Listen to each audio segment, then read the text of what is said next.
흥덕고등학교 학생 여러분, 안녕하세요. 통합사회 수업 시간입니다. 2단원 자연환경과 인간생활에 대해서 학습을 하고 있는데요. 교과서와 EBS 온라인 클래스의 내용이 간략하여 추가 강의를 할 거예요. 그래서 여러분들에게 모의고사 날 나눠준 프린트물을 가지고 수업에 참여하면 되겠습니다. 총 5가지의 기후의 특징과 그 기후에 나타나는 인간생활에 대해서 학습하도록 하겠습니다.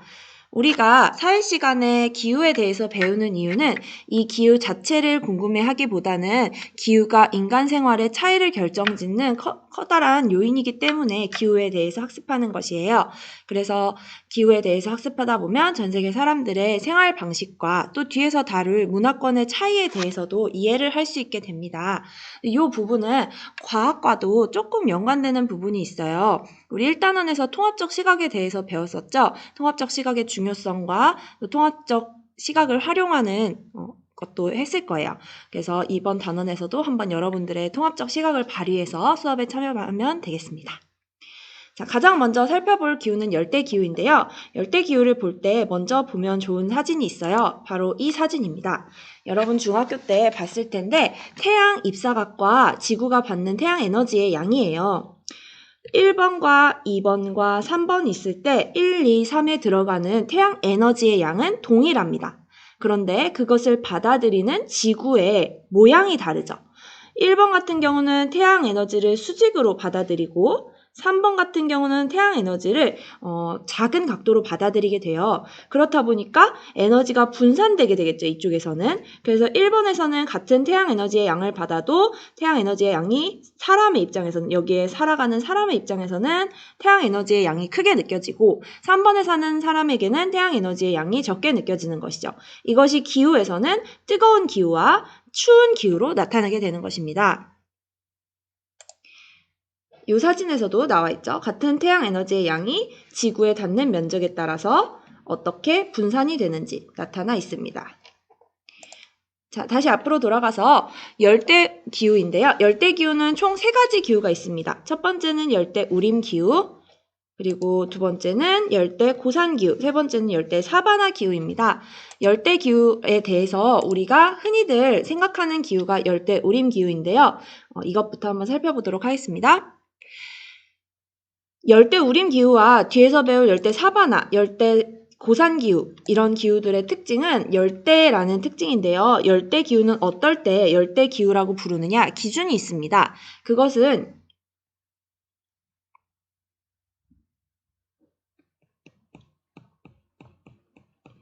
지구상에서 연중 1년 내내 가장 뜨거운 지역을 열대기후라고 하는데요. 이 뜨겁다의 기준이 되는 온도는 최한월, 기온이 18도 이상일 때를 연중 고온하다고 표현을 하는 것입니다. 자, 열대우림기후는 그러면 이 열대기후의 특징 플러스 연중 기온이 높다는 최한월, 가장 추운 달, 한은 춥다는 한이죠. 평균 기온이 18도 이상이면서 또 어떤 특징이 있냐면 연중 강수량이 많다는 특징이 있습니다. 강수량이 이제 싱가포르의 기후 그래프를 가져왔는데요. 이 기후 그래프를 보는 방법은 왼쪽은 기온을 나타내고 있고 오른쪽은 강수량을 나타내고 있습니다. 그리고 기온은 막대 그래프, 기온은 꺾은선 그래프, 강수량은 막대 그래프로 나타나 있습니다. 자, 싱가포르를 보면 1년 내내 강수량이 많이 나타나는 것을 볼 수 있죠. 대체로 1년에 80mm 정도 비가 오면 비가 굉장히 많이 왔구나 라고 하는데 싱가포르는 1년 내내 비가 많이 오는 것을 볼 수 있죠. 참고로 우리나라의 강수량이나 기온과 비교를 하여 이해하면 쉬울 것 같아요. 우리나라 같은 경우는 1월의 평균 기온이 마이너스 1.4도예요. 우리 1월에 제일 추운 날에는 마이너스 18도까지 내려가서 막 뉴스에 나오기도 하고 하잖아요. 그런데 왜 1월 기온이 마이너스 1.4도라고 하느냐? 이것은 한 달 내내의 평균 기온을 낸 것이기 때문입니다. 특정 날이 마이너스 18도를 기록했다고 해도 1년 내내 그렇지는 않잖아요. 그래서 우리나라 1월 같은 경우는 마이너스 1.4도, 그리고 18도 정도가 어느 정도냐면 우리나라 10월이 15도 정도 되고요. 평균 기온 10도에서 20도 사이로 왔다 갔다 합니다. 10월이나 5월. 우리나라에 봄이 한 15도, 12도 요 정도 되는데 그것보다도 뜨거운, 평균을 냈을 때 그것보다도 뜨거운 날씨가 1년 내내 지속된다라고 보시면 되겠습니다. 우리나라 같은 경우는 비가 많이 오는 장마철이나 이제 태풍이 겹쳤을 때는 비가 한 달에도 100mm 넘게 오기도 합니다. 그래서 비가 안 올 때는 또 50mm 이하로 오기도 하고요. 그래서 이제 열대우림 기후와 차이가 나는 것입니다. 자, 열대우림 기후의 기후 특징은 기온의 연교차가 매우 작다는 거예요. 1년을 비교해 봤을 때 기온 변화가 거의 없죠. 꺾은선 그래프를 봤을 때. 그래서 연교차가 일교차보다 작게 나타난다라고 볼 수 있고요. 이곳의 강수 특징은 연중 강수량이 많다는 거예요. 매일 오후 스콜이 내리는데 스콜은 이 지역 말로 소나기입니다. 소나기. 그런데 이 소나기가 우리처럼 급작스럽게 오는 것이 아니라 매일매일 동일한 시간에 매일매일 반복해서 옵니다. 그 이유는 이제 기온이 매일매일 일정하잖아요. 거의 연교차가 없잖아요. 그렇다 보니까 태양이 이제 지면을 달구면 거기 있는 물들이 증발을 하겠죠? 그러면은 비구름이 형성되는 이 과정이 매일매일 동일하게 반복이 된다는 것입니다. 매일 거의 동일한 이제 날씨가 반복되기 때문이에요. 기온이. 그래서 이제 이걸 쉽게 짧게 표현을 하면 연중 기온이 높다는 고온, 그리고 연중 강수량이 많다는 다습. 그래서 열대우림 기후의 특징은 고온 다습이라는 네 글자로 표현을 할 수 있을 것 같습니다. 그렇다 보니까 열대우림 기후에서는 정글이 발달을 하게 됩니다. 열대우림을 다른 말로 정글이라고 하는 거죠. 자, 열대우림 기후의 분포를 한번 보겠습니다. 아까 태양 에너지가 가장 크게 들어오는 지역이 우리 지구에서는 이 적도라고 했어요. 위도 0도. 그래서 열대우림 기후는 이 적도 부근에 나타나게 됩니다. 주민생활을 보겠습니다. 자, 옷은요, 통풍이 잘 되는 개방적인 형태, 꽁꽁 싸매기보다는 통풍이 잘 되고 열려있는 형태의 옷을 입게 되죠. 사진을 볼까요? 베트남 이제 온습한 지역의 고온 다습한 지역의 전통 의상인 아오자이입니다. 이 아오자이를 보면은 옆이 이렇게 트여 있다든가 재질이 시원한 이제 약간 망사 같은 그런 시원한 통풍이 잘 되는 재질로 되어 있죠. 그리고 이제 햇빛을 가리기 위해서 또 매일 오후 스콜이 내린다고 했잖아요. 그래서 햇빛을 가리기 위해서 이렇게 아오자이 이 지역에 많이 자라는 풀로 만든 농이라는 모자를 쓰기도 하고요. 이 옷은 아오자이가 되겠죠. 그리고 이거는 남아프리카 원주민들의 복장인데요. 정말 개방의 끝판왕을 볼 수 있죠. 그래서 개방적이고 통풍이 잘 되는 옷을 입습니다. 그 재료는 이 지역에 많이 나는 풀이나 이런 것들을 사용하겠죠. 자, 근데 이 지역의 산업을 보면요. 토양이 굉장히 척박해요. 이름은 라테라이트입니다. 라테라이트. 자, 라테라이트의 사진을 한번 보여드릴게요. 요게 바로 라테라이트 토예요. 토양이 특징이 어떠냐면 굉장히 붉고 단단하죠. 이 이유는 뭐냐면은 땅에 매일 오후 스콜이 내리잖아요. 그러면 이 빗물이 이 땅에 있는 미네랄이나 각종 양분이 되는 물질들을 다 쓸어서 지하 깊은 곳으로 끌고 내려가 버립니다. 그렇다 보니까 이 지하 표면에는 어떤 것들만 남냐면요. 빗물에 쓸려 내려가지 않는 철 성분 이런 것들만 남아요. 딱딱한 성분들. 그렇기 때문에 이것들이 굳어지고 또 좋은 성분들은 다 밑으로 끌려 내려갔으니까 굉장히 척박해지겠죠. 그래서 이 라테라이트는 이제 농사 짓기에는 사실 적합하지가 않은 땅이고요. 어떻게 활용을 하냐면 이렇게 이 사람처럼 벽돌 모양으로 잘라서 집을 짓는 건축 재료로 활용을 하고 있습니다. 그리고 여기서 이제 알루미늄을 추출하기도 한다고 해요. 철이 많이 남았으니까 그렇겠죠. 미네랄이나 이런 것들이 다 쓸려 나가고. 자, 그렇다 보니까 농사 짓기가 어렵다 보니까 이 지역에서는 수렵, 사냥이나 채집, 열매를 주워 먹는 생활, 그리고 이동식 경작이 발달하게 됩니다. 자, 이동식 경작은 이동식 화전 농업의 방식으로 이루어지는데요. 사진을 한번 보겠습니다. 자, 이게 이동식 화전 농업의 사진이에요. 화전, 불화자에 밭전자를 써서 이동하면서 불로 밭을 만든다라는 뜻이에요. 이 지역은 이제 땅은 척박하지만 비가 많이 오고 고온하기 때문에 나무들은 또 굉장히 빽빽하게 자랍니다. 우리가 먹을 수 있는 식량 작물은 잘 자라지 않지만 나무들은 굉장히 빽빽하게 자라게 돼요. 그렇다 보면은 이제 나무가 빽빽하면 농사를 짓기가 어렵잖아요. 이 나무를 싹 베어냅니다. 베어내고 그 자리에 불을 질러요. 그러면 이 나무들이 타서 그 안에 있는 그 성분들이 재가 되어 이 지역에 거름이 됩니다. 그러면은 이 거름을 가지고 이 지역에서 농사를 짓고요. 이제 이 나무 태운 재가 거름이 무한정 가는 게 아니잖아요. 한 3, 4년 정도 지나면 이 땅이 다시 척박해져요.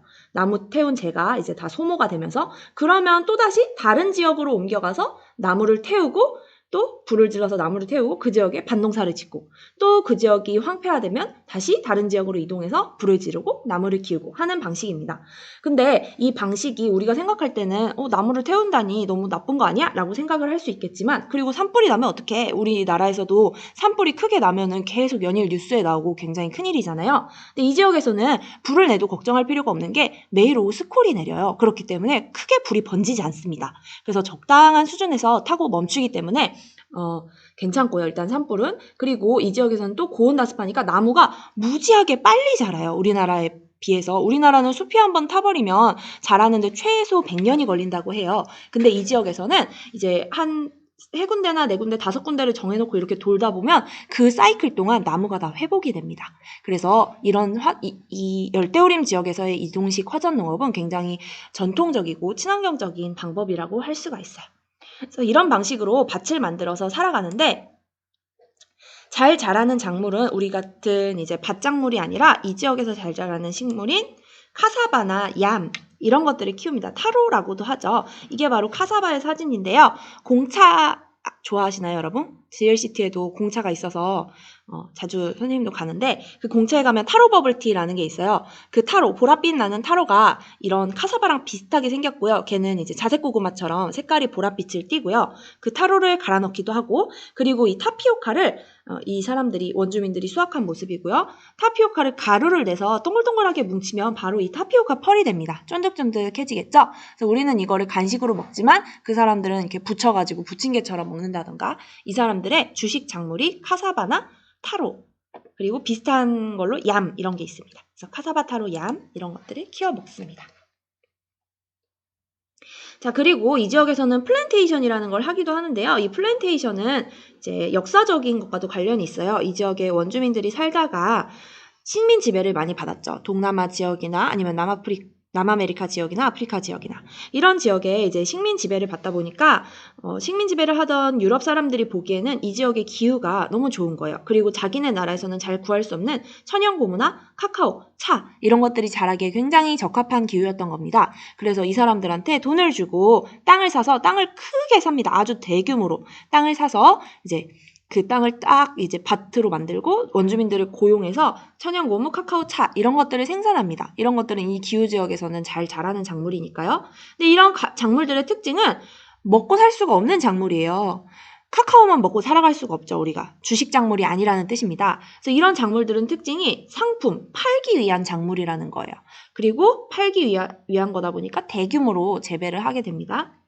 그래서 수출을 하게 되겠죠. 그래서 선진국의 자본과 기술, 원주민의 노동력, 열대 기후 조건이 결합해서 만들어진 것이 바로 플랜테이션입니다. 원주민들은 이곳에서 이제 임금 노동자로 생활을 하게 되겠죠. 우리는 바나나나 여기 바나나도 들어갈 수가 있는데요. 바나나나 카카오, 차 이런 것들을 저렴한 가격에 먹어서 좋긴 하지만 원주민들이 이제 식민지에서 해방이 됐잖아요. 그럼에도 불구하고 이런 기업들은 다국적 기업들은 여전히 남아서 이 지역 원주민들을 거의 노예처럼 적은 저임금을 주고 생활을 하게 하고 있습니다. 선진국의 이제 기업들이 이 지역에서 아직 남아가지고. 그래서 우리가 공정무역이나 이런 것들에 조금 관심을 가져야 할 것 같아요. 집을 보겠습니다. 집의 특징은 고상가옥이라는 것이에요. 고상가옥은 고상, 높은 곳에 위치를 한다라는 뜻이죠. 사진을 보면 이제 집이 지면에서부터 떨어져 있어요. 기둥을 짓고 지면에서부터 떨어져 있죠. 이렇게 지면에서부터 기둥을 짓고 떨어져 있고 집이 이렇게 있으면 지붕의 경사가 이렇게 급하게 생겼어요. 이렇게 되어 있는 이유는 이제 너무 덥고 습하다 보니까 지면에서 습기가 올라와요. 열기와 습기가. 그래서 이 열기와 습기를 피하기 위한 것도 있고 이 지역에 벌레가 많다 보니까 그것도 피하고 야생동물의 피해도 피할 수 있고요. 이렇게 고상가옥으로 지으면. 그 다음에 지붕 경사가 급한 이유는 매일매일 비가 오다 보니까 지붕이 평평하면 빗물이 고여서 썩어버리겠죠, 지붕이. 그래서 급한 경사의 지붕을 이제 만드는 것입니다. 재료는 이 지역에서 잘 구할 수 있는 나무나 풀 등이 되겠죠. 자, 다음으로 넘어가서 열대 고산기후입니다. 자, 열대 고산기후는 어떤 특징이 있냐면요. 왼쪽과 오른쪽의 그래프를 한번 비교해 볼까요? 이거는 열대우림 기후예요. 열대우림 기후인데 열대우림 기후의 제일 큰 특징이 연교차가 굉장히 작다는 거였잖아요. 자, 열대 고산기후도 연교차가 굉장히 작습니다. 근데 여러분 기온의 차이가 있어요. 얘는 거의 28도 요 수준에서 1년 내내 머무는 반면 열대 고산기후는 11도, 12도 요 정도 기온에 1년 내내 유지가 되는 것이에요. 그래서 사실 열대라는 이름을 붙이면 안 되죠. 선생님이 열대는 고온하다, 제일 뜨겁다, 지구상에서. 그래서 연중 18도 이상의 기온이 유지가 된다라는 뜻인데 이제 열대 고산기후는 왜 이렇게 기온이 낮냐라면은 열대우림 기후가 나타나는 지역에 간혹 가다가 이런 높은 산맥들이 있어요. 이 산맥 위로 올라가면요, 여러분, 이 산맥 밑에는 열대 우림 기후가 나타나지만 높은 산 위로 올라갈수록 기온이 낮아져요, 여러분. 이런 사진을 봤을 거예요. 만년설.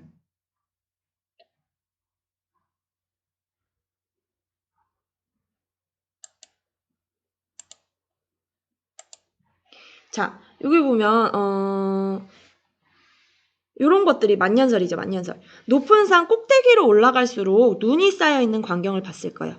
그 이유는 산 꼭대기로 올라갈수록 기온이 낮아지기 때문이에요. 그래서 이제 열대우림 기후 같은 경우는 이런 고도가 낮은 곳에서는 덥고 습한 기후가 나타나지만 높은 산 위로 올라가면 올라갈수록 시원하고 서늘한 기후가 나타나는 것입니다. 그렇다 보니까 옛날 사람들도 와 여기 굉장히 살기 좋다라고 하면서 정착해서 살면서 문명을 만들기도 하고 도시를 형성해서 살아왔던 것이죠. 그래서 이런 기후지역 열대 고산 기후를 어떤 기후라고 하냐면요. 상춘 기후라고 해요.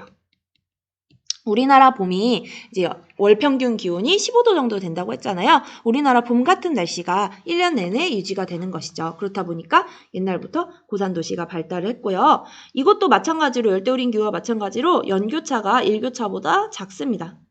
하루에 이제 낮과 밤의 차이는 좀 큰 편이지만 1년 내내 거의 똑같은 기후가 유지가 되는 것이에요. 높은 산맥의 위치를 보면은 열대우림 기후가 나타나는 곳을 파악할 수 있겠죠. 열대 기후는 적도 부근에 나타난다고 했고 그 적도 가까이에 이제 높은 산이 위치해 있는 걸 보면 이제 열대 고산 기후가 나타나는구나라는 걸 볼 수 있는데 대표적인 곳이 이 안데스 산지입니다. 안데스 산맥이고요. 그리고 여기가 적도 부근인데 적도에서 조금 벗어났지만 세 개의 높은 산맥들이 있죠. 전 세계에 여러 높은 산맥들이 있는데 여기서는 열대 고산 기후는 아니에요. 그렇지만 이제 산이 워낙 높다 보니까 높이 올라가면 기온이 점점 낮아지는 현상은 동일하게 나타납니다. 이 아래쪽이 따뜻한 적당히 살기 좋은 기후라면 높은 산 위로 올라가면 춥고 좀 그런 기후가 나타나겠죠. 참고로 이 산맥은 미국의 로키 산맥, 미국과 캐나다에 걸쳐 있는 요거는 히말라야 산맥이 되겠습니다. 근데 열대 고산 기후는 이 안데스 산지에서 주요하게 나타납니다.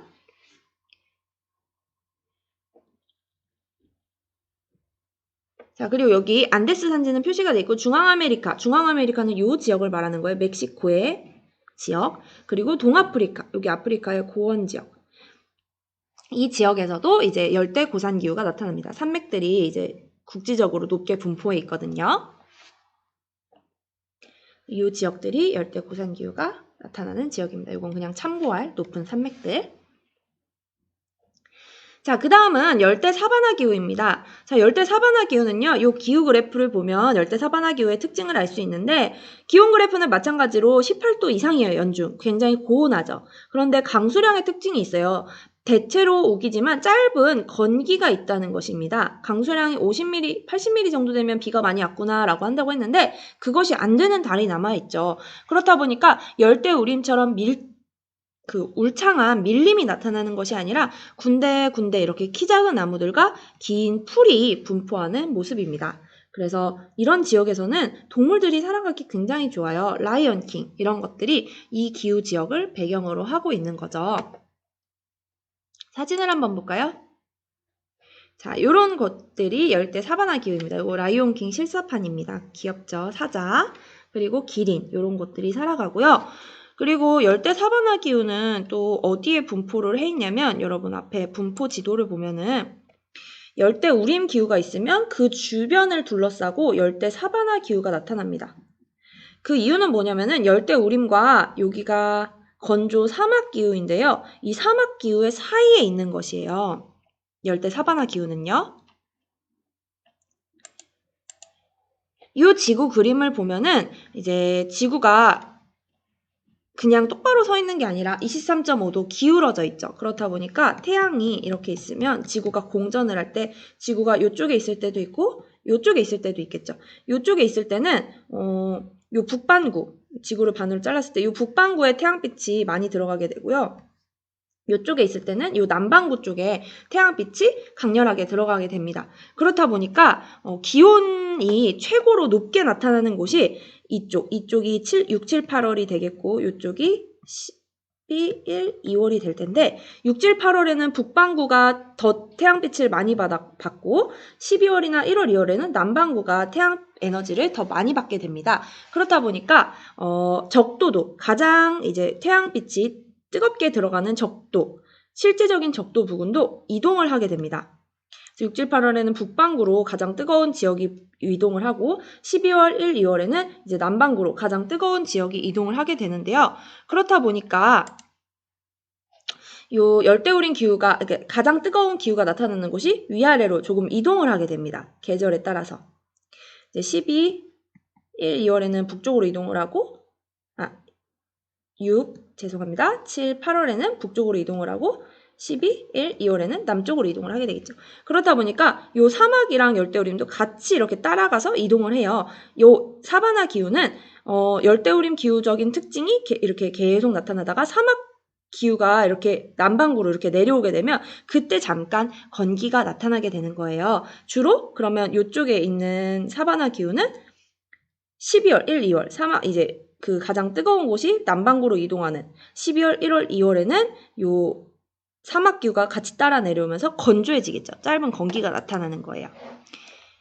라이온킹 영화를 여러분 제대로 본 적이 있나요? 한번 보시면 굉장히 재밌는데요. 그 스토리를 간단하게 설명해 드리면 요 귀여운 사자가 이제 신바예요. 근데 이 사바나 기후 지역에 가뭄이 듭니다. 굉장히 먹기고 살기가 어려워요. 그리고 이 신바가 이제 여러 가지 모종의 사건들로 인해서 이제 이 지역을 떠나게 됩니다. 가뭄도 왔고 그래서 떠나게 되는 지역이 여기 그림에 나타나는 열대 우림 기후 지역이에요.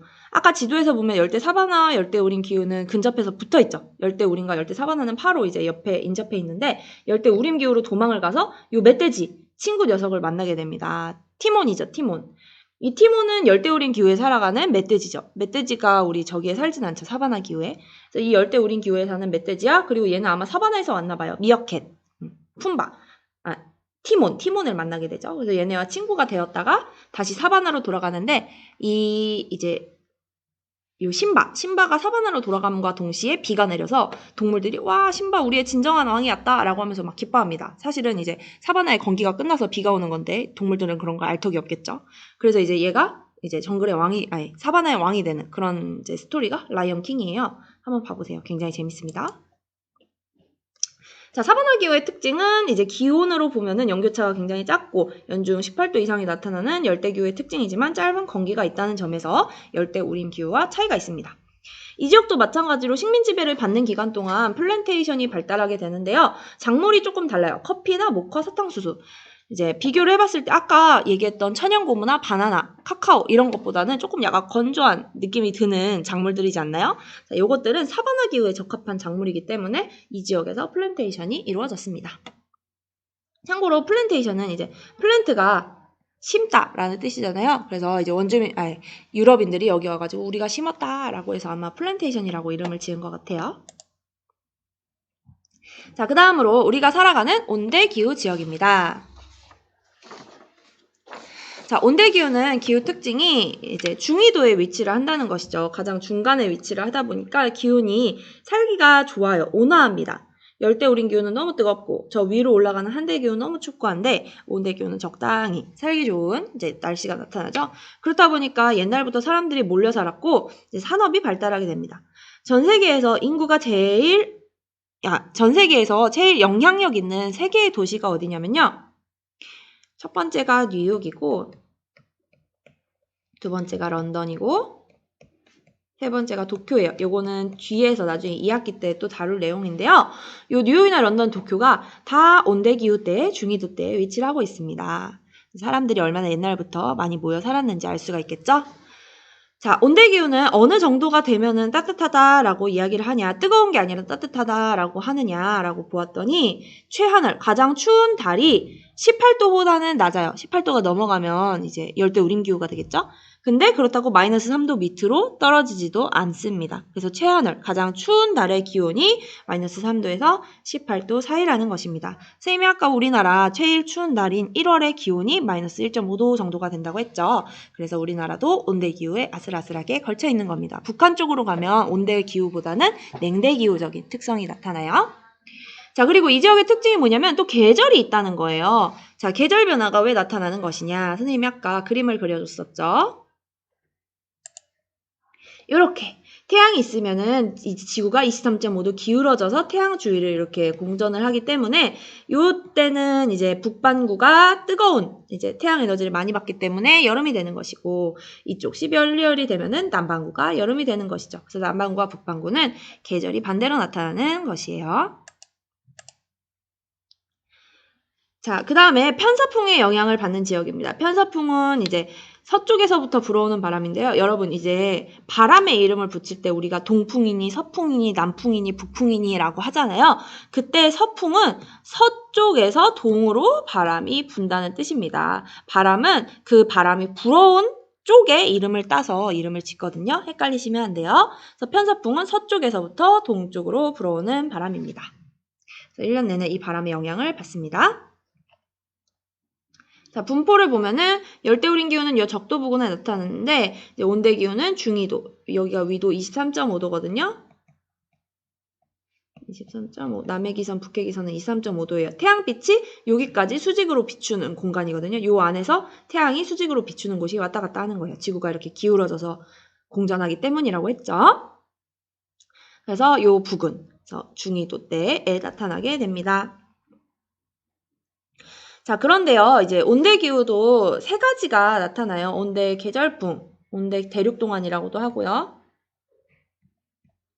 온대 대륙동안 기후와 상하내양성, 지중해성 기후, 이렇게 세 가지가 나타나는데, 이 차이가 나타나는 이유를 이제 조금 익혀야 합니다. 유럽과 우리나라는 똑같이 온대기후지만 기후 특성이 굉장히 다르거든요. 그거를 한번 살펴보도록 하겠습니다. 자, 여기 대륙 서안과 대륙 동안을 비교하고 있는데요. 자, 이 지역은 중위도 때에서는 편서풍이 분다고 했어요. 편서풍이 불다 보니까 서쪽에서 동쪽으로 1년 내내 바람이 불게 됩니다.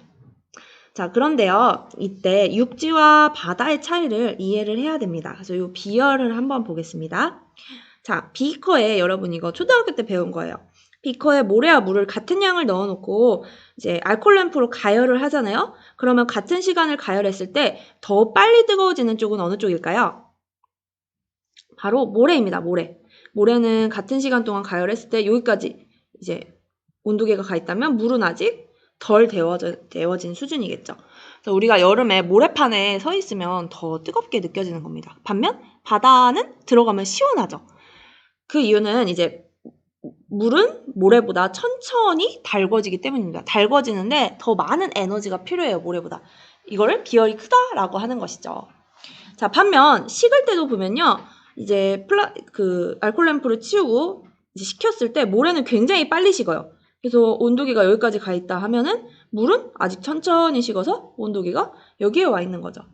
그래서 빨리 뜨거워지고 빨리 식는 것은 육지 쪽. 이 빨리 뜨거워지고 빨리 식겠고요. 천천히 뜨거워지고 천천히 식는 쪽은 바다가 되겠죠. 지구 입장에서 보면은. 자, 그러면 다시 열로 돌아와서 이제 대륙과 육지를 비교한 이걸 보겠습니다. 자, 겨울철에는요, 바다가 육지보다 따뜻할까요? 추울까요? 바다가 육지보다는 따뜻하겠죠. 온화하겠죠. 육지는 빨리 식으니까요, 겨울에. 그래서 이제 온난한 바람이 편서풍을 타고 육지로 불어 들어가는 겁니다. 자, 따뜻한 바람이 여기까지는 따뜻하게 데펴지는데 여기는 육지는 춥잖아요. 그러니까 추운 바람을 싣고 동쪽으로 오는 것이에요. 그래서 유럽 사람들은 겨울에 와 따뜻하다라고 하는 것이고, 대륙 동쪽에 사는 우리나라 사람들은 겨울에 와 춥다라고 하는 것이죠. 물론 유럽 사람들도 겨울엔 춥습니다. 하지만 우리의 추위보다는 훨씬 나은 추위인 거죠. 그래서 런던과 서울을 비교해보자면 런던은 대륙 동쪽, 런던은 대륙 서쪽, 서울은 대륙 동쪽에 위치하고 있기 때문에 겨울에는 런던은 따뜻한 바닷바람을 받고 우리는 찬 육지 바람을 받아서 기온 차이가 나타나게 되는 거죠. 여름은 반대가 되겠죠. 육지가 더 뜨겁고 바다가 더 시원하기 때문에 여름에는 유럽 사람들은 와 시원하다라고 하는 것이고 우리나라 사람들은 우와 뜨거워 죽겠다라고 하는 것이죠. 물론 유럽인들도 여름에는 덥습니다. 그렇지만 우리에 비해서는 덜 덥죠. 자, 그러면 A와 B, 우리의 차이를 알 수 있겠죠? 이쪽은 이제 1년 내내 겨울에도 엄청 추워지지 않고 여름에도 엄청 뜨거워지지 않는 조금 그래도 온화한 일정한 기후를 보이는 반면 우리나라는 아주 추웠다가 아주 더웠다가 하는 거겠죠. 우리나라가 유럽에 비해서 이렇게 계절 변화가 다양하다 보니까 단점도 있어요. 이제 단점도 있지만 장점은 여러 가지 옷을 좀 입어볼 수 있다는 것이죠. 우리는 막 롱패딩부터 나시티까지 다 입을 수 있는 계절에 살고 있잖아요. 그렇다 보니까 한국에서 뭐 패션이나 이런 것이 좀 발달하지 않았을까? 이런 추측들도 있습니다. 연관이 아주 없진 않겠죠. 자, 기후 그래프를 비교해 봤어요. 자, A와 B 지역의 기후 그래프입니다. 이제 정확히는 A는 런던이라 좀 더 위쪽이긴 한데요. 어쨌든 대륙의 동쪽과 대륙의 서쪽을 비교해 놓은 그래프를 보면요. 대륙의 동쪽은 1년 내내 기온의 연교차가 크지 않습니다. 그에 반면에 대륙 동쪽은 연교차가 무지하게 크고 강수량 차이도 심하게 나죠. 왜냐하면 이쪽은 바다에서부터 1년 내내 이제 바람을 받다 보니까 습기를 일정하게 유지를 하면서 끌고 들어오는 거예요. 그에 비해서 우리는 이제 육지에서부터 바람이 들어오다 보니까 대체로 건조한데 뭐 장마가 겹치거나 태풍이 겹치거나 하면은 그때는 또 비가 많이 내리는 그런 특징이 나타나는 것이죠. 뒤에서 좀 더 자세하게 살펴보겠습니다. 자, 그러면 찬찬히 하나하나 살펴보도록 할게요. 대륙 서안에 나타나는 기후입니다. 서안의 향성 기후고요. 연중 바다에서 불어오는 편서풍, 그리고 요 앞에 북대서양 해류라는 이제 해류가 흐르는데 요 해류는 특징이 난류예요. 따뜻한 바다입니다. 그래서 이 편서풍이 따뜻한 위에서 따뜻한 바람을 끌고 오기 때문에 바다의 특징을 강하게 띠는 기후가 나타나겠죠. 그래서 해양성 기후라고 하는 것입니다. 1년 내내 바다의 영향을 받는 기후이기 때문에. 그래서 여름이 우리보다는 서늘하고 겨울이 우리보다는 온난하겠죠. 그렇다 보니까 연교차가 작게 나타납니다. 아까 기후 그래프를 봐도 연교차가 작게 나타나죠. 가장 추운 달과 가장 더운 달의 기온차가 크지 않습니다.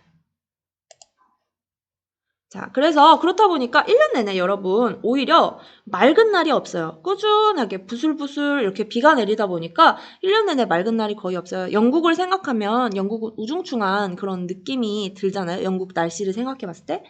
1년 내내 비가 꾸준히 바다의 영향을 받아서 비가 꾸준히 조금씩 오다 보니까 맑은 날을 보기가 힘들어서 날이 조금만 맑았다. 그러면 이 사람들은 공원에 나가서 이제 우통을 훌렁훌렁 벗어던지고 일광욕을 즐기는 겁니다. 그리고 우산이 일상화가 되어 있죠. 자, 이렇게 비가 꾸준히 조금씩 내리고 또 기온이 온난하다 보니까 뭐가 잘 자라냐면요. 목초지가 조성되기에 유리합니다. 풀밭이죠. 근데 우리나라 그 잡초가 자라는 풀밭과는 다르게 여기는 굉장히 부드러운 풀들이 자랍니다. 그렇다 보니까 누가 먹기 좋냐면요. 소들이 먹기가 좋아요. 우리는 소한테 풀을 줄 때 이제 죽을 쏘아서 주거든요. 옛날에 시골 가면 가마솥에 소 염을 쏜다고 했어요. 그래서 그 억센 그 잡초들을 다 이렇게 끓여가지고 줘야 되는데 이 지역에서는 그냥 소를 풀어놓으면 풀들이 보드랍고 이제 그렇다 보니까 잘 먹습니다. 그래서 목초지 조성에 유리하다 보니까 이제 낙농업이 발달하게 되겠죠. 우유를 가공해서 파는 낙농업, 그리고 우리보다는 이제 아무래도 고기 문화가 익숙하겠죠. 이 지역 사람들은. 그리고 이 지역 사람들은 그 벼나 이런 것들을 키우기가 적합하지가 않겠죠. 벼는 좀 날씨가 쨍쨍해야 또 잘 자라는 그런 작물이기 때문에 그래서 이제 소만 키워서는 살 수가 없으니까 또 농사를 짓기는 합니다. 근데 어떤 농사를 짓냐면 이제 밀, 조금 서늘한 지역에서도 잘 자라는 밀이나 보리, 그리고 옥수수 이런 것들을 키우게 됩니다. 이런 것들은 이제 밀보리는 사람이 먹고 옥수수는 주로 이제 돼지나 소한테 작물로 줘요. 그래서 작물과 이제 동물을 키우는 것이 조금 이제 비중이 거의 유사한 혼합 농업을 하게 되는 거예요. 우리는 농업이 좀 우선이고 식물, 작물을 키우는 것이 좀 주고 동물은 좀 부가적으로 키웠다면 이 지역에서는 동물을 키우는 것도 비중이 굉장히 높은 혼합 농업이 나타나게 되는 거겠죠. 요거는 식량작물, 요거는 사료작물 이렇게 되겠죠. 자, 대륙 서안에 우리 저기 옷차림 한번 볼까요? 자, 킹스맨 영화입니다. 킹스맨 영화. 자, 봤나요, 여러분? 19세 관람 불가지만 많은 학생들이 봤더라고요. 자, 여기 보면요. 영국 신사의 전형적인 모습이 나오는데요. 영국 신사 이런 양복도 멋있지만 꼭 손에는 뭘 들고 있냐면요. 우산을 들고 있어요. 이 우산이 이제 이 영국 날씨의 특징을 나타내는 거죠. 언제 어디서 비가 올지 모른다는 것입니다. 비가 거의 꾸준히 온다고 보면 돼요. 꾸준히 오지만 우리처럼 장대비가 오는 것이 아니라 부술비 이런 것들이 많이 내려요. 자, 그렇다 보면 매일 부술비가 내리는데 우산을 폈다 접었다 하기도 사실 애매하잖아요. 그래서 발달한 게 버버리 코트입니다. 버버리 코트. 약간 우비처럼 생겼죠, 사실. 그래서 겉면이 약간 방수가 되는 재질로 이렇게 해놔가지고 비가 오면 이제 막고 있다가 이제 톡톡 털어버리면 되는 버버리죠. 버버리 화보에 보니까 이렇게 우산도 같이 출시를 하는 경우가 많더라고요. 버버리의 약간 그런 전통성을 살린 거죠. 이 지역 기후 특성을 반영해서 만들어진 이제 의류 브랜드입니다. 그 다음에 패션에 좀 관심 있는 친구들은 이렇게 각 나라에서 발달한 패션이 기후 특성을 반영한 경우가 굉장히 많아요. 그런 것들도 찾아보면 재미있을 것 같아요. 그 다음에 그 동화에 나오는 기후 특성도 있어요. 이거 플란다스의 개라는 동화를 원작으로 한 애니메이션인데요. 요 개가 이제 파트라슈예요. 파트라슈. 그리고 얘는 네로인데요. 자, 이 네로랑 파트라슈는 되게 가난한데 이 파트라슈랑 네로가 어떻게 좋은 친구냐면요. 매일 아침 우유를 배달하는 일을 해요. 이 파트라슈가 수레를 끌고 이제 네로가 이제 그거를 이제 배달을 하는 이제 우유를 배달하면서 둘이 이제 의지를 하면서 살아가는데 이 배경이 네덜란드입니다. 네덜란드 전형적인 서해양성 기후가 나타나는 유럽이죠. 그래서 배경에 풍차가 있고 그리고 낙농업이 발달한 이 지역의 기후 특성을 보여준 거라고 할 수 있죠. 이거 굉장히 슬픈 내용입니다. 나중에 네로가 죽어요. 자, 대륙 동안 한번 보겠습니다. 자, 대륙 동안의 온대기후입니다. 자, 대륙 동안은 우리나라가 포함된 지역이겠죠? 동쪽은 어떤 특징이 있냐? 육지와 바다의 영향을 교차해서 받는다는 것입니다. 그걸 계절풍이라고 해요. 계절에 따라서 바람의 방향이 달라지는 또 특성도 달라지는 바람이에요. 이 계절풍의 영향으로 여름에는 바다의 영향을 받아서 고온 다습하고 바다 쪽에서 바람이 불어 들어가고 겨울에는 육지 쪽에서 바람이 불어 나오기 때문에 한랭 건조합니다. 자, 이 차이는 왜 나타나게 되는 거냐면요. 여러분 육지와 바다가 있을 때 자, 여름에는 육지가 더 뜨겁다고 했죠. 여름. 태양이 막 비치는 여름에는 육지가 더 빨리 달궈지기 때문에 이렇게 공기가 상승합니다. 뜨겁게 달궈진 공기는 위로 뜨는 성질이 있죠. 그렇다 보니까 여기 육지에 서 있는 사람이 느끼기에는 공기가 다 상승을 해버리잖아요. 그러니까 여기가 저기압으로 느껴지는 거예요. 공기가 다 상승을 해버렸으니까. 그에 비해 바다는 여기보다 이제 공기가 상승이 활발하지 않겠죠. 그러다 보니까 상대적인 거죠. 기압은 여기가 상대적으로 육지보다는 바다가 고기압이 되는 것입니다. 물은 높은 곳에서 낮은 곳으로 흐르죠. 공기도 높은 곳에서 낮은 곳으로 흐릅니다. 그래서 이렇게 공기가 높은 곳에서 낮은 곳으로 이동을 하다 보면은 바람이 이쪽으로 부는 것처럼 느껴지는 거겠죠. 겨울에는 반대가 되겠죠. 겨울에는 육지가 있고 바다가 있으면 바다가 상대적으로 더 따뜻하니까 상승기류가 바다에서 형성이 될 것이고 그렇다 보면은 여기 서 있는 사람이 느끼기에는 기압이 낮다. 공기가 다 올라가 버렸으니까 반면에 비해서 육지는 높다. 여기는 찬 공기가 있죠. 찬 공기는 무거운 성질을 가지고 있잖아요. 그래서 여러분 에어컨을 틀 때 이 날개를 이렇게 아래쪽으로 하면요. 이렇게 공기가 아래로 내려가 버려서 여기만 시원해요. 에어컨을 다 순환을 잘 시키기 위해서는 날개를 위로 해야 이렇게 가다가 그나마 떨어져가지고 온 교실이 시원해질 수 있는 거예요. 자, 여하튼 겨울에는 이렇게 육지가 고기압이고 바다가 저기압이기 때문에 이쪽으로 바람이 불겠죠. 자, 여름에는 바다에서 육지로 바람이 불고 겨울에는 육지에서 바다로 바람이 부는 이런 계절에 따라 바람의 방향이 달라지는 계절풍이 나타나게 됩니다. 계절에 따라 기온 차이와 강수 차이가 크다. 자, 한랭 건조는 춥고 건조하다 이런 뜻이죠. 자, 그리고 한 가지 더 살펴봐야 되는 게 저 대륙 동안 기후에 여름철에 나타나는 한 가지 재난이 있습니다. 그건 바로 태풍이에요. 태풍을 다른 말로 뭐라고 하냐면요. 열대성 저기압이라고 해요. 열대에서부터 시작된 저기압이라는 뜻이에요.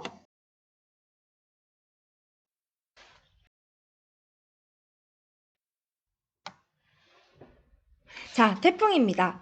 태풍은 열대성 저기압이라고도 하는데요. 열대에서부터 발원한 저기압이라는 뜻이에요. 자, 태풍의 중심은요, 저기압이거든요. 저기압 L, low, 낮다는 뜻이죠. 자, 저기압은 주변 공기를 끌어들이겠죠. 그래서 이제 태풍의 힘이 생겨나는 것이고요. 진행 방향을 봐야 되는데 태풍은 이제 저위도에서 발원을 해서 고위도로 가다 보니까 중위도에 있는 우리 입장에서는 밑에서부터 올라오는 걸로 이제 보이게 됩니다. 근데 또 우리 중위도가 편서풍 때잖아요. 그래서 서쪽에서부터 불어오는 바람이 합쳐서 태풍의 진행 방향은 요 방향이 되는 거겠죠. 최종적으로는. 태풍의 진행 방향이 이렇게 되는데 그 지구가 자전하는 힘에 의해서 북반구에서는 이 지구 자전하는 힘이 반시계 방향으로 적용이 됩니다. 그래서 이렇게 반시계 방향으로 약간 휘면서 바람이 이렇게 들어가게 되겠죠? 이렇게. 그래서 궁극적으로 보면 태풍이 이렇게 요 방향으로 이제 돌면서 요 방향으로 진행을 한다고 볼 수가 있어요. 그럼 태풍의 진행 방향과 요 바람이 불어 들어가는 방향이 요 태풍의 왼쪽에서는 지금은 다 중위도 입장에서 보는 거예요. 북반구 중위도. 북반구 중위도의 입장에서는 요 태풍의 진행 방향과 태풍의 바람이 불어 들어가는 방향이 상쇄가 되겠죠. 얘는 요쪽, 얘는 요쪽이니까. 바람이 상쇄가 되니까 여기는 바람이 좀 약하고요. 태풍의 진행 방향과 오른쪽은 바람의 방향이 거의 일치합니다. 요 방향, 요 방향 일치를 하죠. 그렇다 보니까 태풍의 오른쪽에 위치한 지역이 피해를 많이 입게 되고요. 왼쪽에 있는 지역은 상대적으로 피해를 덜 입게 됩니다. 우리나라 태풍의 일기도를 보면요. 태풍의 진행 방향이 일단 북쪽보다는 남쪽을 강타할 확률이 높고요. 그리고 이제 비슷한 곳을 지나더라 하더라도 태풍의 오른쪽이 왼쪽보다 더 큰 힘을 가지고 있기 때문에 피해를 많이 입습니다. 우리 아래쪽에 이 그래프를 한번 볼게요. 오른쪽 그래프를 보면은 지역별로 이제 자연재해를 입은 피해액을 표현을 하고 있는데요. 요 가나다 세 가지는 대설, 폭설이죠. 태풍, 호우. 요 세 개 중에서 하나입니다. 보니까 전남, 경북, 경남, 그리고 제주 요런 쪽에서 피해가 큰 이제 자연재해가 요 색깔이 요런 가일 거예요. 가. 그러면 다른 지역에 비해서 이 지역의 피해가 높은 걸 뭘까 하고 추측을 해보면 요 세 가지 중에서는 태풍이 되겠죠. 자, 그래서 태풍은 우리나라의 남쪽에 위치한 지역에서 피해가 크게 나타나는 것입니다.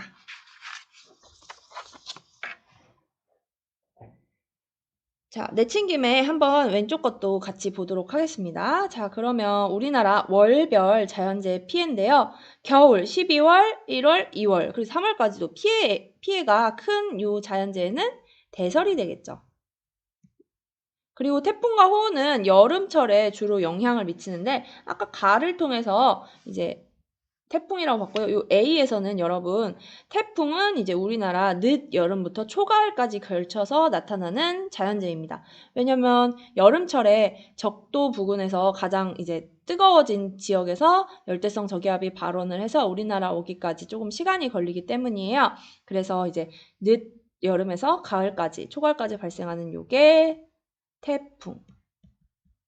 그리고 우리나라에 이제 온난한 그 바다에서부터 발원한 온난한 기단과 육지에서부터 있었던 겨울부터 있었던 차가운 기단이 만나서 형성되는 전선에 의해서 내리는 자연재해인 장마로 발생하는 호우는 초여름에 발생을 하게 됩니다.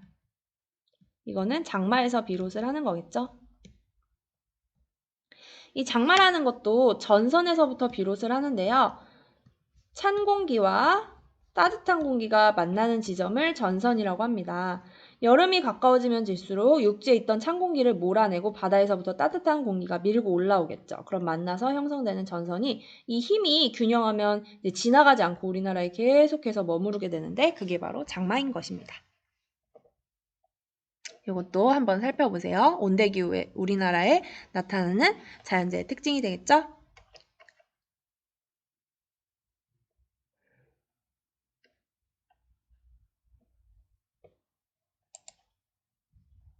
자, 다음은 냉대기후입니다. 냉대기후는 춥다는 뜻이 되겠죠? 여러분 앞에 여기 빈칸을 안 채운 게 있어서 한번 해볼게요.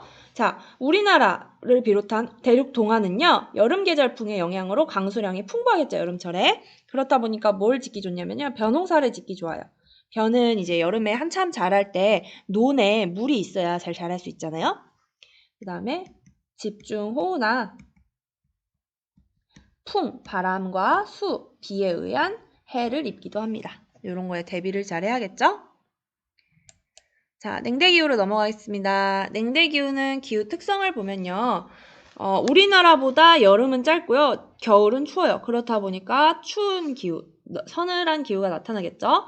자, 어느 정도까지 냉하다고 표현을 하냐라고 봤더니 얘는 최고로 추운 달, 우리나라는 최고로 추운 달이 마이너스 3도보다는 높았죠. 18도보다는 낮고 이게 온대기후였는데 냉대기후는 최고로 추운 날이 마이너스 3도보다 밑으로 떨어집니다.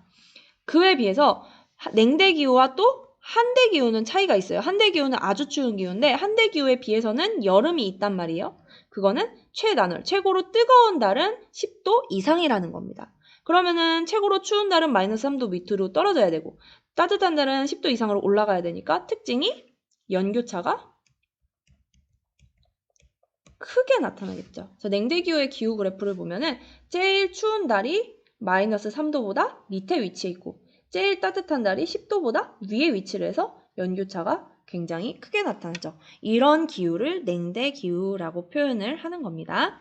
냉대기후의 분포는 온대기후보다는 이제 고위도에 위치를 하겠죠. 태양이 좀 더 비스듬히 들어오는 지역들. 근데 대륙 서안과 동안을 비교하자면 대륙 서쪽은 동쪽보다는 이제 따뜻한 난류가 흐르고 이게 편서풍이 이 난류 위로 흘러와서 좀 1년 내내 기온이 유지가 된다고 했잖아요. 온난한 기온이. 그렇다 보니까 대륙 동안은 이미 여기서부터 벌써 냉대기후가 나타나는데 대륙 서쪽에서는 조금 더 고위도로 올라가야 냉대기후가 나타난다는 특성이 있죠. 대륙 동안보다는 서안이 높은 위도대에서부터 냉대가 나타나는 것입니다. 참고로 여기는 적도는요. 위도 0도고 여기는 위도 90도가 되겠죠. 여기도 남쪽도 남이 90도가 되겠고요. 그래서 저위도 고위도가 되겠죠. 우리나라는 중위도에 위치를 하고요.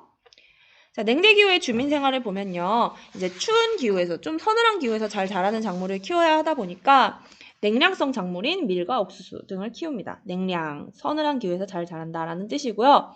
나무들도 보면은 우리나라처럼 우리나라는 사계절이 있으니까 소나무도 있고 단풍나무도 있고 여러 가지. 자, 그렇다 보니까 나무가 추운 계절에 자라는 나무들만 자라요. 침엽수죠. 우리나라로 치면은 이렇게 뾰족뾰족하게 생긴 소나무 같은 거.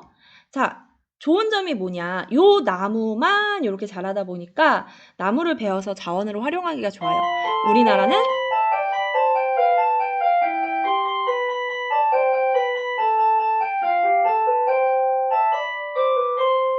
나무들이 이렇게 혼재해서 자라다 보니까 베어서 막 이렇게 골라내고 해야 되잖아요. 또 골라서 베든지. 근데 여기는 침엽수만 쫙 이렇게 펼쳐져 있으니까 베어가지고 활용하기가 굉장히 좋습니다.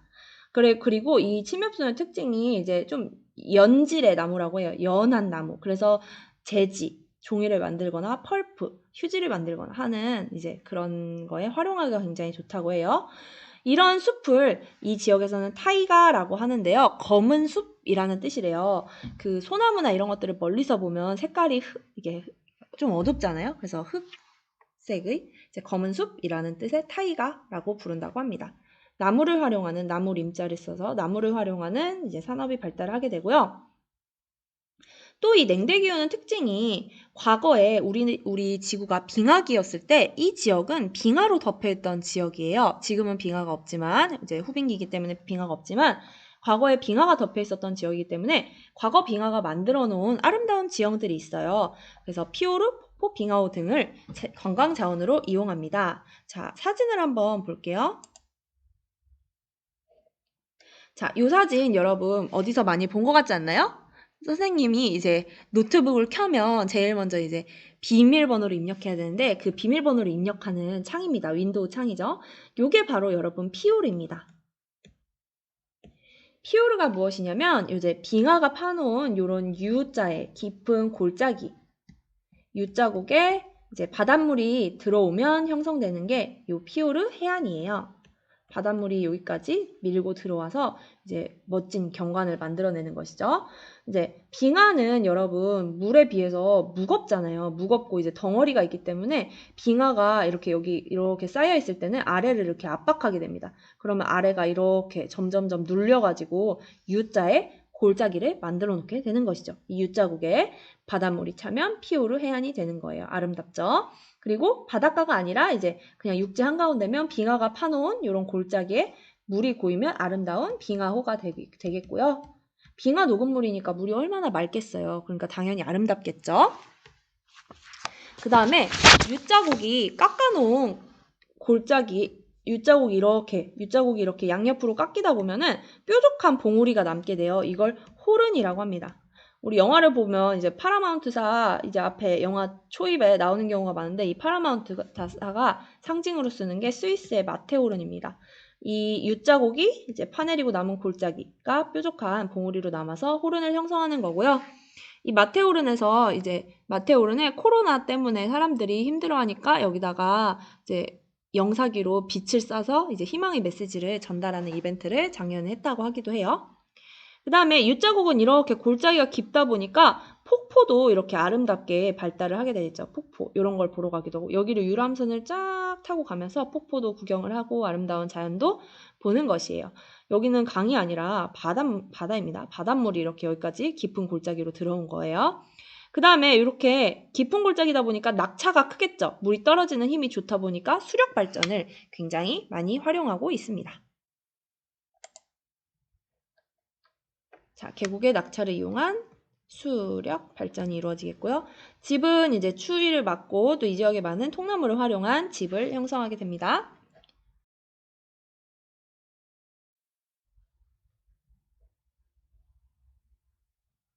아래쪽 빙하 지형의 과거와 현재 한번 살펴보도록 할게요.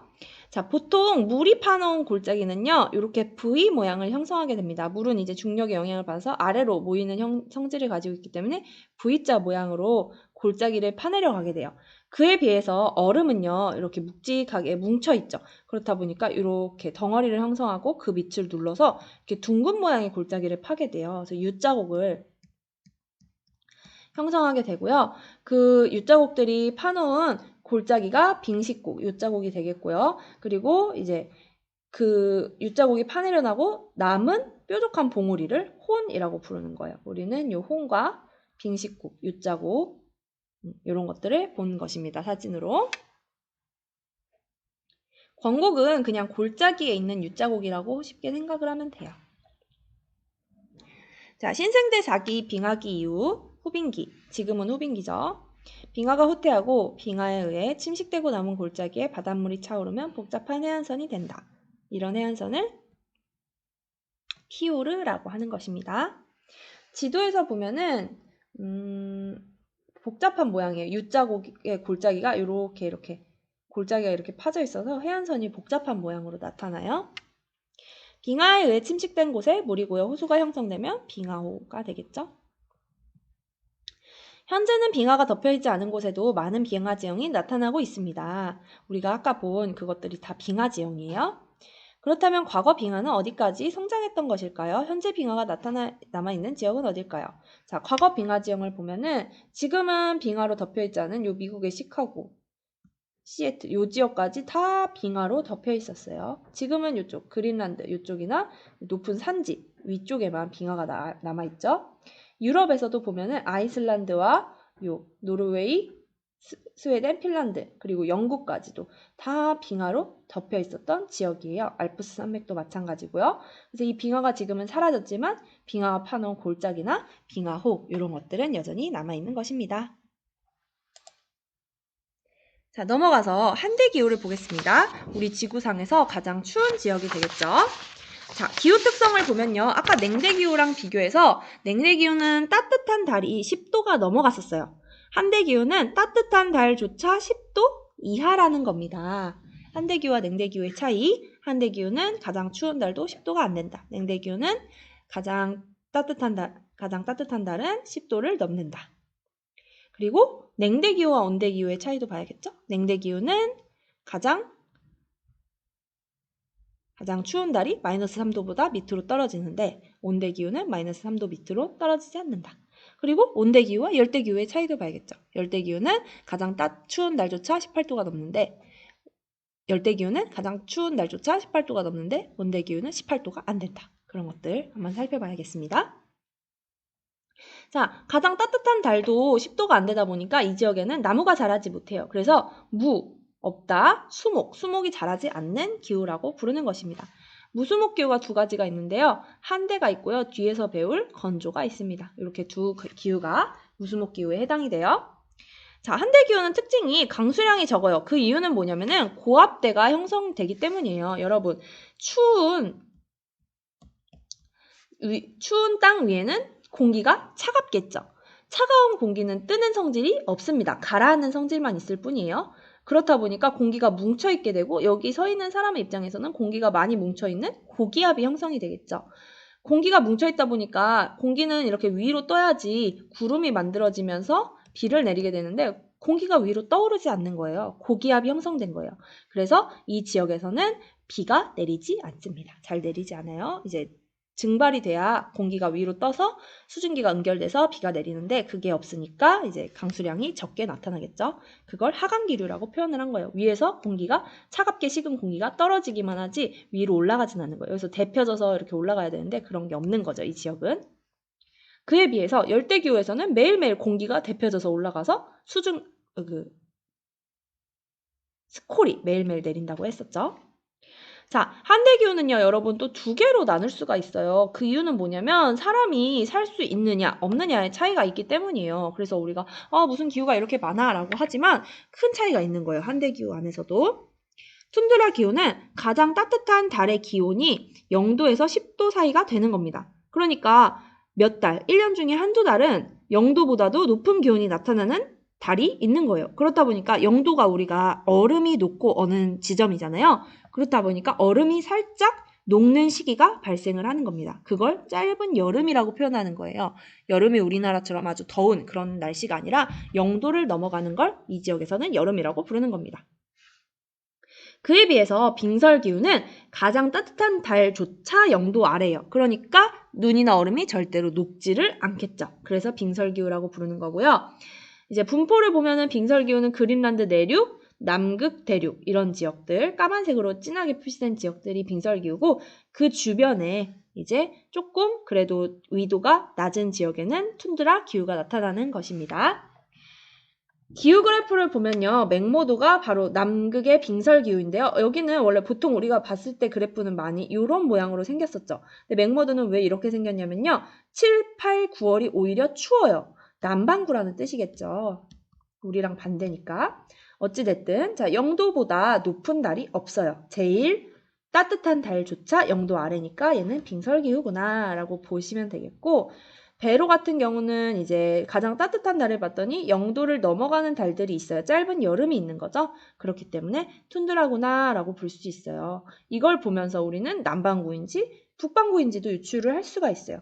남반구니까 7, 8, 9월이 오히려 더 춥고 12, 1, 2월이 따뜻하구나. 여기는 7, 8, 9월이 뜨거우니까 북반구구나. 이렇게 추측을 할 수 있어야 합니다, 여러분. 자, 먹는 걸 보면요. 농경에 불리하겠죠. 그렇다 보니까 술록을 키워요. 그나마 이 지역에서 자랄 수 있는 식물이 수목은 못 자란다고 했지만 이끼는 자랄 수가 있거든요. 짧은 여름, 특히 0도로 올라가는 툰드라 지역에서 그 짧은 여름에 이끼가 만개를 하면 그 이끼를 따라서 순목을 데리고 다니면서 키우는 유목 생활을 합니다. 왔다 갔다 하면서 동물을 키운다는 뜻이에요. 사냥을 하기도 하고 물고기를 잡아먹기도 합니다. 자, 이 지역은 지구온난화로 인해서 땅이 녹아서 오히려 천연개발이나 이런 것들을 자원을 개발하기가 좀 쉬워졌어요. 지구온난화는 물론 이제 경계해야 되는 거지만 이 지역 같은 경우는 지구온난화로 인해서 땅이 녹아서 천연가스나 이런 묻혀있는 자원들 개발이 좀 용이해졌고요. 그리고 북극을 돌아가는 배나 이제 그런 것들이 북극 쪽으로 가는 북극 항로가 있어요. 원래는 빙하나 이런 것들이 가로막고 있어서 지나가기가 굉장히 어려웠는데 그런 것들이 많이 녹다 보니까 그 북극 항로를 개발하는 것도 조금 쉬워졌다고 합니다. 이 지역은 오로라, 그리고 빙하, 그리고 백야 현상 같은 것들이 이제 나타나는데요. 그걸 활용해서 관광을 발전시키기도 하고요. 집을요, 또 고산가옥을 짓습니다. 우리 고산가옥을 열대기후에서도 봤었는데요. 열대기후에서는 땅에서 열기가 나오는 걸 피해서 기둥 위에 집을 짓고 살아갔었는데, 이 지역에서는요, 땅에다가 집을 붙여서 지으면 땅이 녹아버려요. 이 땅이 얼어 있잖아요. 물론 이제 요 짧은 여름에는 땅이 녹긴 하지만 대체로 땅이 얼어 있는데, 근데 이 집에서 생활을 하다 보면 열기가 나와서 이 땅이 녹아요. 그러면 땅이 질척질척해지면서 건물이 무너질 수가 있거든요. 그렇다 보니까 집에서 나오는 열기가 닿지 않게 기둥을 세우고 그 위에다가 집을 짓는 겁니다. 집에서 나오는 열기가 이 땅을 녹이지 않게. 근데 이 땅에 이제 기둥을 지을 때 이 땅이 여름이 되면 툰드라 기후에서는 짧은 여름이 되면 녹는다고 했잖아요. 그래서 이 기둥을 어디까지 박냐면 여름이 돼도 녹지 않는 곳까지 기둥을 박습니다.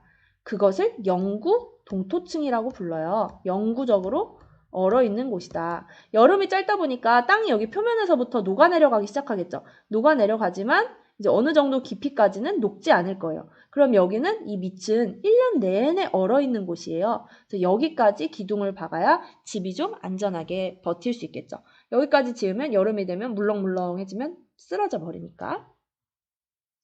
그래서 가스를 운반하는 파이프라인도 땅에다 묻으면요. 이게 녹았다 얼었다 녹았다 얼었다 하면서 파이프라인이 터질 수가 있거든요.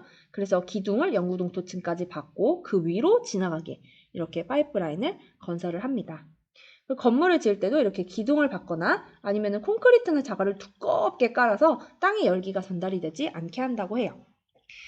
그리고 한대기후 집을 생각을 하면은 이글루를 많이 떠올리는데요. 이글루는 사실 얼음으로 지은 집. 요거는 요 사람들이 수렵, 어로, 사냥을 나갈 때 짓는 그 지역에 있는 눈으로 가지고 짓는 임시가옥이에요. 한 몇 박 며칠 머무르면서 사냥을 할 때 쓰는 임시가옥입니다.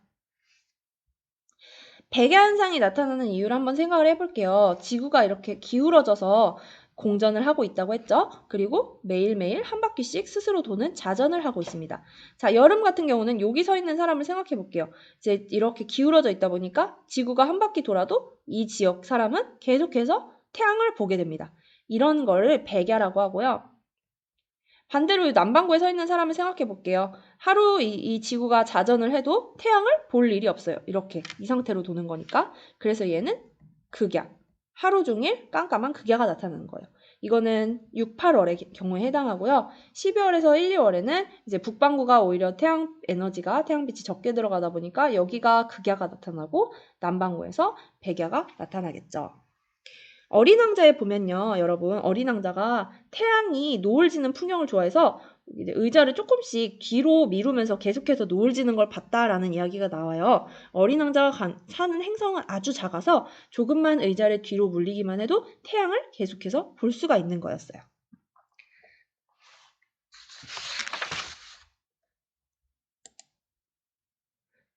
자, 여러분 고생했습니다. 마지막 건조기후입니다. 자, 건조기후는요, 기온 특징보다는 강수량을 가지고 구분한다는 특징이 있어요.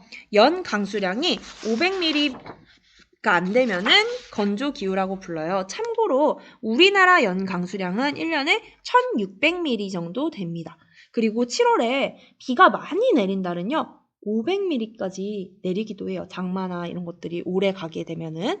그래서 우리나라 비가 많이 올 때 한 달 내리는 양도 1년 내내 안 오니까 얼마나 건조한지 알 수가 있겠죠?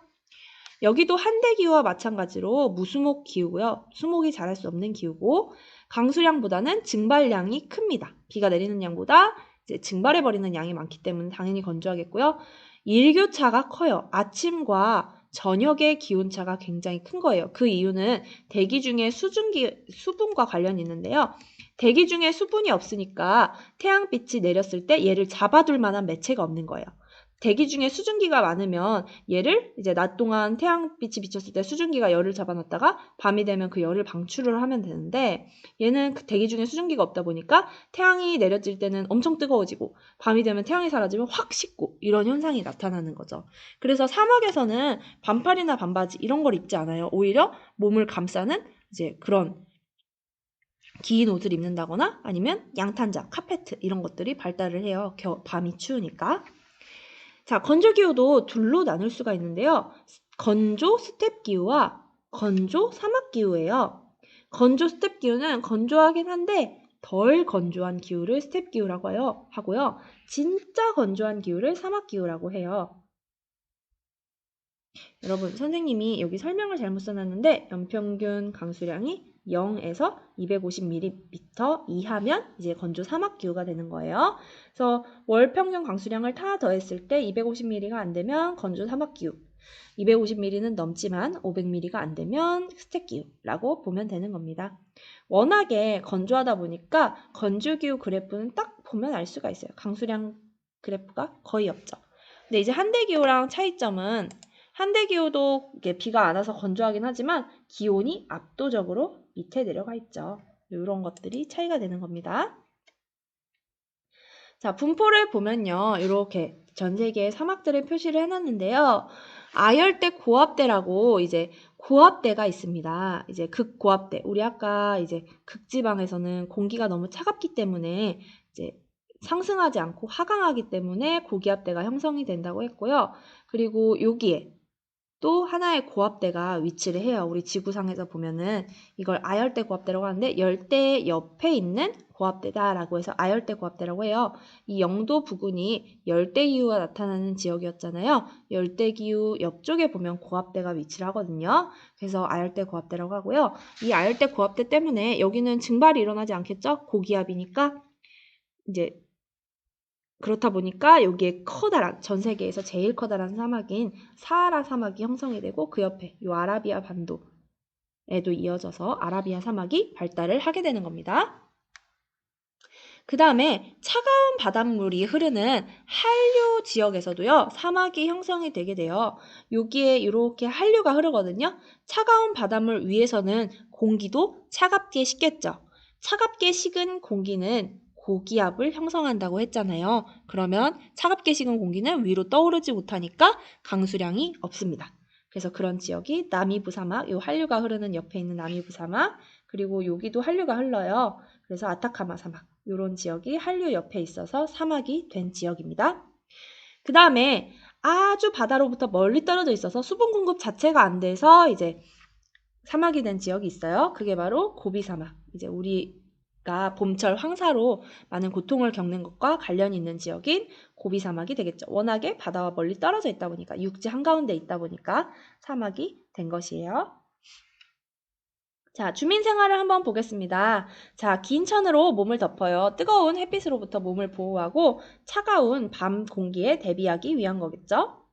그 다음에 토양은 의외로 또 여러분 비옥합니다. 이거는 뭘 생각하면 되냐면 열대우림 기후를 생각해 보세요. 열대우림 기후는 비가 하도 많이 와서 거기에 있는 영양분들이 다 씻겨 내려갔다고 했죠. 근데 여기는 비가 안 오니까 영양분이 그대로 남아있는 거예요.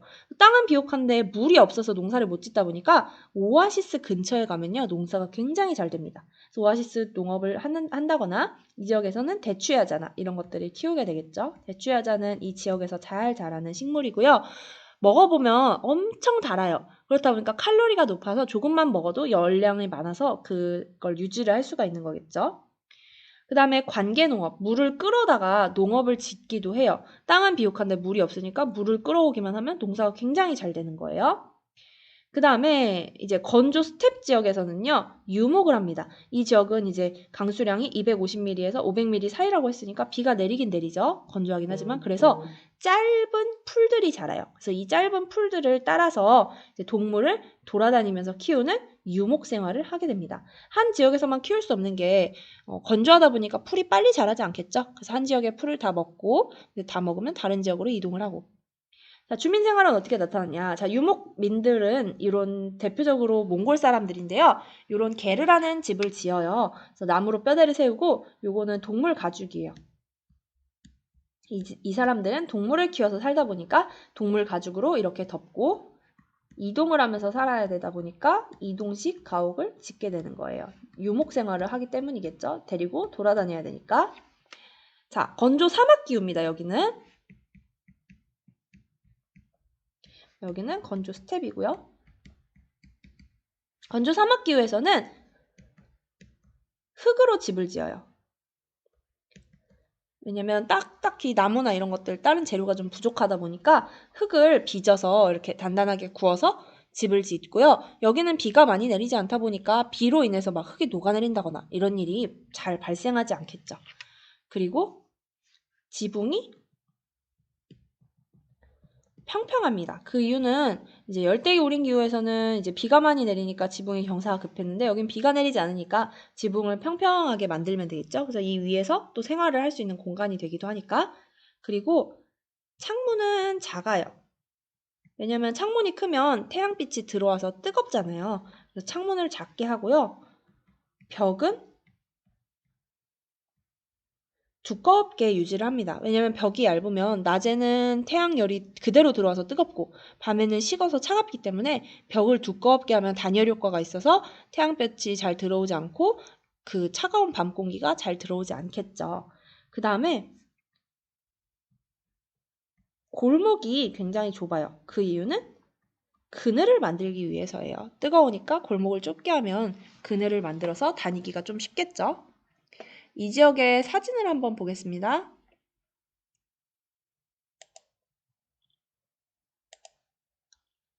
자, 옷은요, 이렇게 몸을 감싸는 옷들을 입고요.